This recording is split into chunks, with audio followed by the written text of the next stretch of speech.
So a very good evening to everyone. आइए आज चर्चा करते हैं मेंटल हेल्थ पर। कैसे हम एक बेहतरीन मेंटल हेल्थ रख सकते हैं और क्या हमें करना है इस जब हम खास करके एक अजीबोगरीब किस्म की परिस्थिति में फंस गए हैं।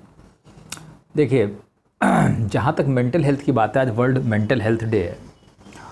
अब हम इसके हर एक पहलू पर बारीकी से विचार करेंगे और समझेंगे कि ये क्या है। देखिए, कुछ बच्चे तो पैदा होने से ही मेंटली थोड़ा सा डिस्टर्ब रहते हैं या उनमें कुछ मेंटल प्रॉब्लम्स रहती हैं। हमने ऐसे बहुत सारे बच्चे देखे हैं। पर मैं आपसे ये कह दूं, वो मेंटल जो आप देख रहे हो कि वो मेंटल डिसेबिलिटी जो आप कह रहे हो, ठीक है, that is not actually mental disability, that is a higher state of consciousness.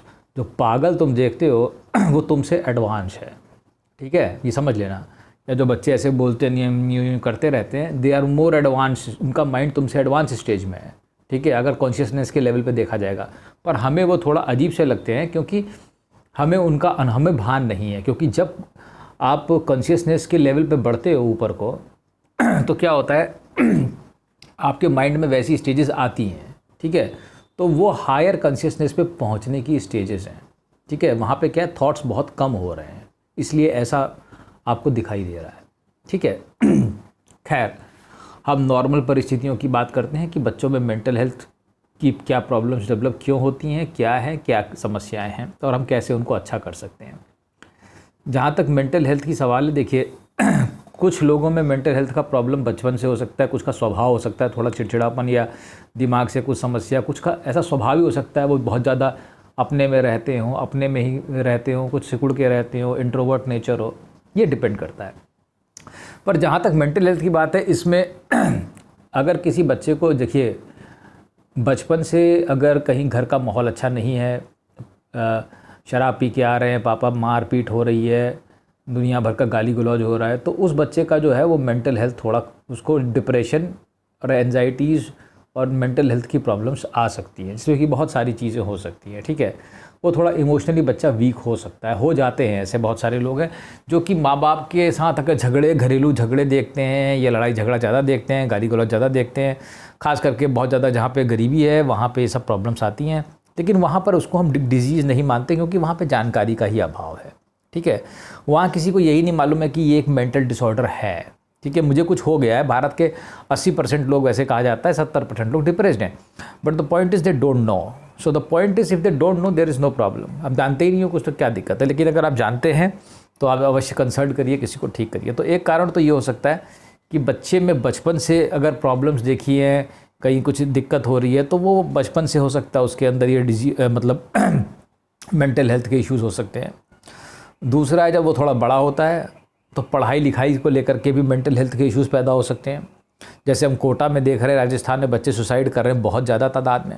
Y they are committing suicide, why they are doing suicide, because the point is because they are not able to achieve what they want. अब आप गरीब परिवार से हैं, आप माँ पापा पढ़ा रहे हैं, इतनी मेहनत से किसान पैसा लगा रहे हैं इतना सारा, उसके बाद उसका कोई रिजल्ट नहीं आ रहा है तो बच्चा डिप्रेस हो जाता है।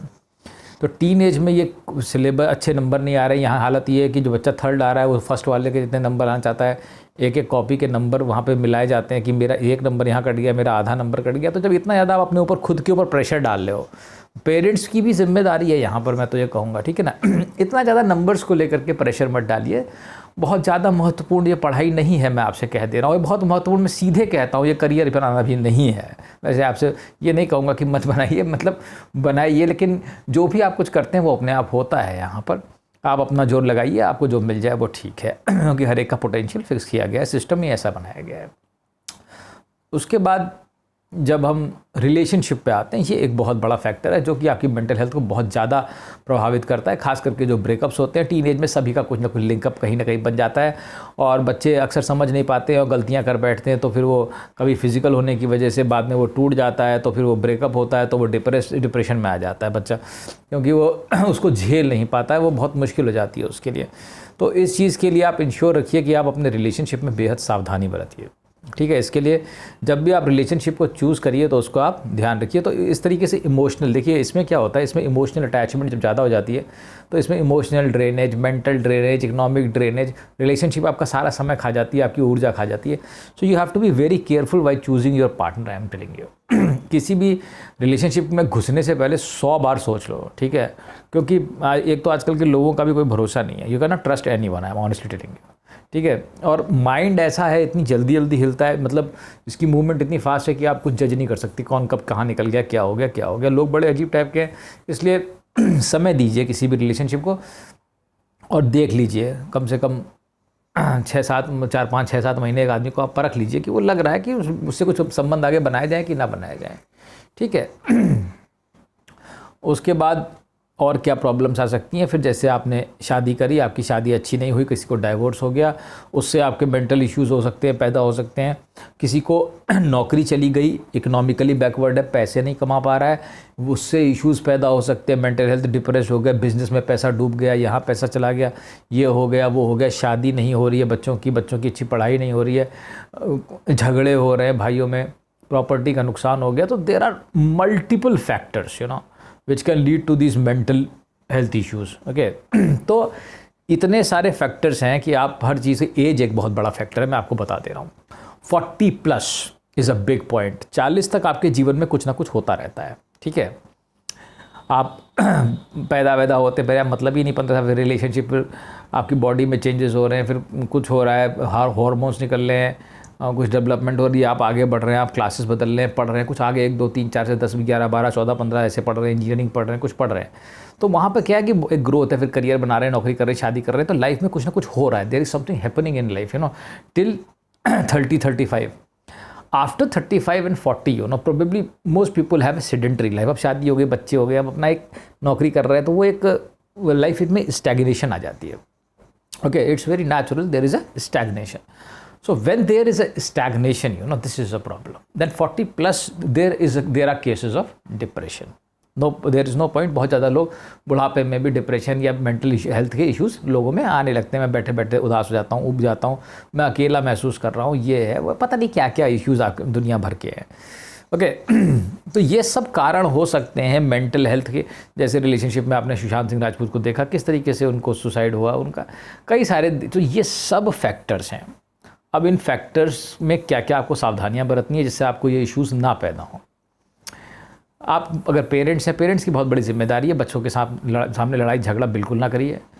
आप बच्चों के सामने दारू वारू मत पीजिए, उनको बिल्कुल अच्छे अपने बातचीत का तरीका, भाषा बिल्कुल संयमित रखिए।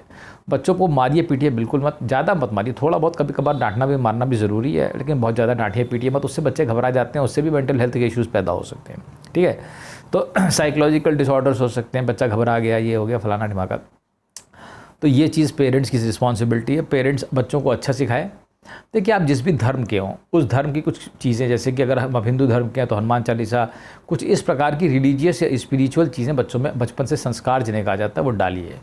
उससे क्या होता है, बच्चों में एक स्टेबिलिटी पैदा होती है। जैसे हनुमान चालीसा है तो चक्रों पे, हर एक चक्र के लिए स्पेसिफिक है, उसमें दोहे हैं, तो वो बॉडी वो आपको एक एनर्जी देती रहती है, तो उससे आपका बच्चा मेंटली स्ट्रांग हो जाता है, ठीक है। This is the point. तो रिलीजन क्या है, रिलीजन अगर आप भगवान की प्राप्ति कोई नहीं कर पाता, ये आसान नहीं है, बट वो आपको मजबूत तो बनाता है अंदर से, ठीक है। धर्म आपको मजबूत बनाता है, तो वो आपको मेंटली और स्ट्रांग बनाता है धर्म, ऐसी बात नहीं है। जो भी आपकी उसके कुछ रिचुअल्स हैं, कुछ प्रेयर्स हैं, कुछ मंत्रास हैं, you should do it, okay. So आपका बच्चों को ये सिखाइए उनको, अगर आप खुद ही बच्चे हैं तो आप खुद पढ़िए उनको, वो आपको मेंटली स्ट्रांग बनाएगा वो। जहाँ तक रिलेशनशिप की बात है, उसमें आप जब एक टीन एज में आते हैं तो वो सभी के साथ एक मंकी माइंड है, तो वो उछलते रहता है वो। तो सो द पॉइंट इज़, वहाँ पर आपको बहुत ध्यान रखना है, ठीक है, कि आप मतलब कोई ज़बरदस्ती के रिलेशंस मत बनाइए। कोई पसंद आ रहा है, कोई आपको पसंद नहीं कर रहा है, आप ज़बरदस्ती घुसे जा रहे हैं, उसके पीछे क्यों घुसे जा रहे हो भाई, ठीक है। वहाँ पे फिर डिप्रेशन हो जाएगा, फिर वहाँ पे इश्यूज़ पैदा हो जाएंगे आपके माइंड में, बहुत लंबा। और रिलेशनशिप में घुसने से पहले प्रयास कीजिए फिजिकल जल्दी मत होइए, क्योंकि बिकॉज इट क्रिएट्स प्रॉब्लम। थोड़ा बाद में आप देख लीजिए, जैसे आपका पार्टनर है उस हिसाब से देख लीजिए आप, ठीक है। Because unless and until you are sure that the person is made for you, जैसे कहते हैं सोल मेड ढूंढा, आपको पीस है, लेकिन उस एज में आपका सब इन्फैचुएशन है वो सब उड़ जाएगा समय के साथ। मैं आपको ये बताता हूँ, बहुत कम लोग टीनेज में किए हुए प्यार को रोक पाते हैं। मैच्योरिटी में आपने प्यार किया है, दैट इज़ स्टेबल, उसमें आपको स्टेबिलिटी है, उसमें आनंद है, उसमें आप अपना दूसरी चीज़ देखते हैं, वहाँ वो उछल कूद और चुलपुल होती रहती है, तो खैर उसको भी आप थोड़ा सावधानी बरतिए। ज़्यादा अपनी एनर्जी किसी भी रिलेशनशिप में बहुत ज़्यादा एक तरफा से मत लगाइए। उससे प्रॉब्लम्स होती हैं। मैं खुद इसको फेस कर चुका हूँ, इसलिए मैं आपको बता रहा हूँ। लेकिन चलिए, जो होता है अच्छे के लिए होता है। वैसे मैं वो खुद ही बताता हूँ कि मैं खुद भी मेंटल हेल्थ के इश्यूज़ को फेस कर रहा हूँ। तो पॉइंट इस, ये एक अजीब सी बात है कि मैं आपको प्रवचन दे रहा हूँ, लेकिन मेरे जो इश्यूज़ हैं वो बहुत ज़्यादा डिफरेंट है किसी एक नॉर्मल आदमी से। क्योंकि मेरे हाथ तो हर समय कुछ ना कुछ होता है। मैं हो सकता है एक दिन में आधा दिन, पूरे दिन डिप्रेशन में बैठा रहूँ, क्योंकि कुंडलनी ऐसा करती है, जब वो चलती है तो वो ये सब डिप्रेशन, एनजाइटीज़, बाइपोलर डिसऑर्डर्स ये सब अपने आप पैदा करती है। वो होता है, फिर वो पहले मैं थोड़ा बहुत घबरा जाता था, अब मुझे आदत हो गई है। वो होता है, फिर वो ऑटोमेटिकली, फिर पता लगा 2 दिन हंसते ही रहे, फिर 2 दिन रोते ही रहे। तो खैर वो सब वो मेरी बात एकदम डिफरेंट है, ठीक है। जहाँ तक एज की बात है, आगे 40+ का डिप्रेशन की बात है, तो अपने आप को इन्वॉल्व करिए हॉबीज़ में, चीज़ों में, और नई नई चीज़ों की तरफ बढ़िए। मैं तो ये भी कहूँगा, अगर जॉब चेंज करना है, प्लेस चेंज करना है, सब कर दीजिए। वो कोई खास बात नहीं है। You can change your place, you can change your job if you are fed up with the things, because the things become so common and they are so boring. Literally, I am telling you that you become bored of life, so you generate something new. दूसरी चीज़ ये कि social media में भी देखिए, उससे भी आप थोड़ा बचिए।